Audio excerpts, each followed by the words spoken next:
दोस्तों नमस्कार, मैं राम सूरत यादव। क्या 2024 लोकसभा का चुनाव प्रधानमंत्री मोदी के हाथ से निकलता जा रहा है? ऐसा लग रहा है कि प्रधानमंत्री मोदी को 2 चरणों के चुनाव में बहुत बड़ा नुकसान दिखाई दे रहा है। यही कारण है कि प्रधानमंत्री मोदी जी बेहद हैरान परेशान हैं। लेकिन आज हम ये भी आपको बताएंगे कि ऐसा क्यों हो रहा है। 2 महीने पहले मतलब फरवरी तक ऐसी स्थिति नहीं थी। जो भी रिपोर्ट, जो भी सर्वे उस समय हो रहे थे, उसमें बीजेपी को बहुत आसानी से बहुमत मिलता दिखाई दे रहा था। लेकिन अचानक ऐसे चुनाव में क्या हुआ कि एक तरफ विपक्ष एकदम बैकफुट पर से एकदम फ्रंट फुट पे आ गया और बीजेपी मोदी सरकार जो एकदम फ्रंट फुट पे थी वो बैकफुट पे चली गई। ऐसा क्या हुआ, तो आज हम इसी पर खुलासा करेंगे कि क्या chief justice of India Shri Chandrachud का असर अब दिखाई देने लगा और चंद्रचूड़ की इसमें क्या भूमिका है, उनकी वजह से क्या 2024 के लोकसभा चुनाव में बीजेपी को बड़ी हार मिल सकती है। तो आज हम इन सब मुद्दों पर आपको खुलासा करके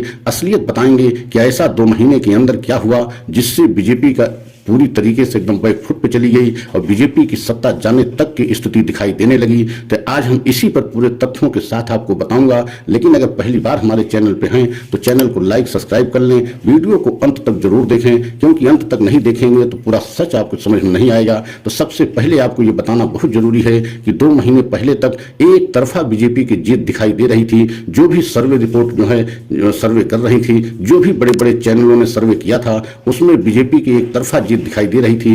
कहीं विपक्ष लड़ाई में दिखाई नहीं दे रहा था। लेकिन अचानक क्या हुआ कि चुनाव आते आते, चुनाव शुरू जैसे हुआ उससे ही उसी समय से एकदम बीजेपी को बहुत बड़ी समस्या होने लगी और 2 चरण के जो चुनाव हुए उसमें कहीं न कहीं बीजेपी को झटका लगा है। यही कारण है कि पहले चरण के चुनाव समाप्त होने के बाद से ही प्रधानमंत्री मोदी जी पूरे चुनाव को एक अलग तरफ तुष्टीकरण की तरफ ले गए, मतलब हिंदू मुस्लिम की तरफ ले गए और एक तरीके से हिंदुत्व के नाम पे एवं हिंदू मुस्लिम एवं भगवान राम मंदिर के नाम पे चुनाव लड़ना चाह रहे हैं। लेकिन ऐसा नहीं हो रहा है। आप देख रहे हैं पूरे देश की जनता में इस बार खासकर प्रधानमंत्री मोदी को लेकर के एवं सत्ता पक्ष को लेकर के उत्साह बिल्कुल नहीं दिखाई दे रहा है। और आपको सबसे बड़ा कारण बताएंगे कि D.Y.. Chandrachud chief justice of India ने जब से इलेक्टोरल बॉन्ड का सच पूरे देश के सामने ला दिया है, मतलब कड़ा रुख अख्तियार करके पूरे देश के सामने इलेक्टोरल बॉन्ड का सच लाया है, तभी से विपक्ष को एक बहुत बड़ा मुद्दा मिल गया, भ्रष्टाचार का मुद्दा मिल गया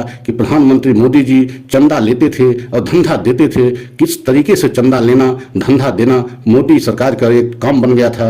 अब बहुत बड़ा घोटाला प्रधानमंत्री मोदी जी चंदे के रूप में, इलेक्टोरल बॉन्ड के रूप में किया। मतलब ये बहुत बड़ा हथियार विपक्ष को मिल गया और इस हथियार को देने में सबसे बड़ी अहम भूमिका डी.वाई. चंद्रचूड़ की है, क्योंकि उन्होंने ऐतिहासिक फैसला करते हुए, मतलब बने हुए कानून को बदलते हुए एक तरीके से ऐतिहासिक फैसला दिया और एसबीआई को बाध्य कर दिया कि पूरे देश के सामने इलेक्टोरल बॉन्ड का सच इलेक्टोरल बॉन्ड का डाटा पूरे देश के सामने रखा जाए। और जब से ये डाटा रखा गया तभी से बीजेपी एकदम बैकफुट पर चली गई। और आपने यह भी देखा कि राहुल गांधी भारत जोड़ो यात्रा से लेकर के भारत जोड़ो न्याय यात्रा तक सिर्फ 2 ही 3 मुद्दे उठाते रहे, 2-3 समस्याओं को ही जनता में उठाते रहे, महंगाई, बेरोजगारी और भ्रष्टाचार को लेकर के। और उसमें राहुल गांधी पूरी तरीके से सफल हुए। और आपने देखा है कि जो CSDS का डाटा है, CSDS मतलब सरकारी संस्था जो डाटा जारी किया, उसमें महंगाई और बेरोजगारी को सबसे बड़ा मुद्दा बनाया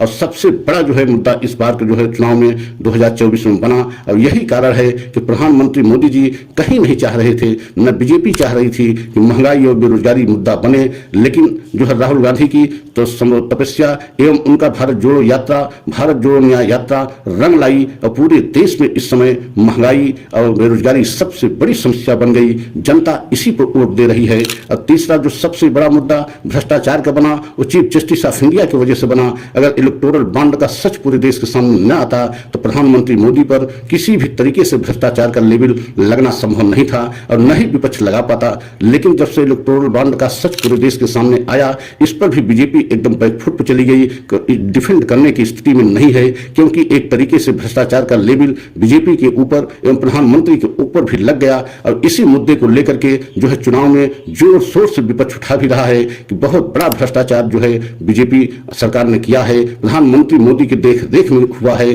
और यही कारण है कि भ्रष्टाचार को लेकर के अब प्रधानमंत्री विपक्ष पर हमला नहीं कर पा रहे हैं, क्योंकि उनके खिलाफ ही भ्रष्टाचार का इतना बड़ा लेवल और सुप्रीम कोर्ट से लग गया हो, तो अब विपक्ष को किस तरीके से भ्रष्टाचारी प्रधानमंत्री बताएं। यही कारण है कि तुष्टीकरण करके हिंदू मुस्लिम को जो है बांट करके या जो है किसी तरीके से हिंदुत्व के नाम पर या भगवान राम मंदिर के नाम पर वोट लेना चाहते हैं। लेकिन ये तीनों मुद्दा एक तरीके से फ्लॉप हैं। भगवान राम मंदिर के नाम पर भी बहुत लोगों की जो है उत्सुकता दिखाई नहीं दे रही है और न ही जो है हिंदुत्व के नाम पर दिखाई दे रही है।